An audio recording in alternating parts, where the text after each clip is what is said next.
We have breaking news at 11 o'clock. Death on Interstate 5. A deadly shooting in the middle of packed rush hour traffic shuts down that busy freeway. Tonight, investigators say a pair of freeway killers are still on the loose. Those northbound lanes still closed tonight. Eyewitness News reporter Michelle Fisher live for us in Boyle Heights with late-breaking new information. Michelle.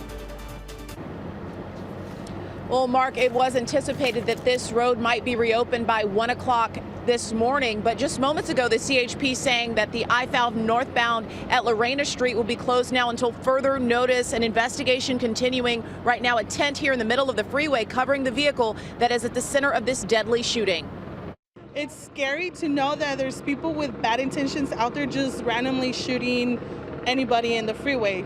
It's very stressful to know that you could be in that type of danger. A deadly freeway shooting in Boyle Heights, leaving a community on edge, and the 5 northbound at a standstill. California Highway Patrol spending hours on an investigation centered around this gold Cadillac. A white sheet covering the deceased shooting victim inside. Highway Patrol says it all started around 4 Thursday afternoon. We had 2 vehicles involved in a road rage incident, a gold Cadillac sedan and a dark-colored Dodge Durango. The gold Cadillac rear-ended an uninvolved vehicle, at which point the occupants of the Dodge Durango exited and started firing upon the occupants of the gold Cadillac. Investigators say 2 Hispanic men in the Durango got back into the SUV and sped away as the Cadillac made a U-turn the wrong way up the northbound side of the 5, colliding with additional vehicles. The deceased male victim, who was in the passenger side of the Cadillac, reportedly suffering from 5 or 6 gunshot wounds. The driver of the vehicle was transported and is undergoing surgery currently. Onlookers gathering on the Lorena Street overpass, watching the investigation below and the traffic that was stalled for hours. Highway Patrol and Caltrans working together to eventually turn the northbound lanes around as the search for clues continued into Thursday night. This society is very, very scary. Like anything could happen at any time. 4 or 5 o'clock in the afternoon on a major artery, people getting out and walking up on a car, fighting, shooting other people. It's just detrimental to the public safety.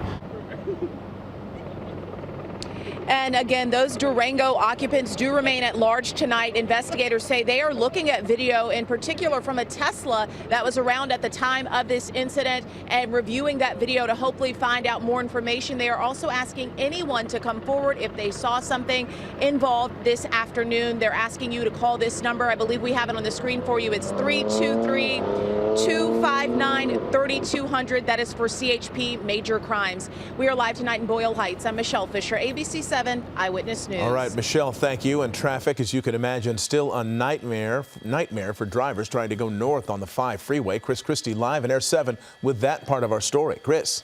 Yeah, that's exactly right, Mark. And we may have a clue as to why this closure will be extended. It appears that crime scene investigators have discovered evidence about a half a mile away from that original shooting scene. You are looking live as they collect evidence along the northbound side of the 5 freeway at Euclid Avenue, just about a half mile away from Atlantic Street, which is where that shooting occurred, right there where all of those detectives in yellow tape are set up around that gold Cadillac with the remains of that victim inside.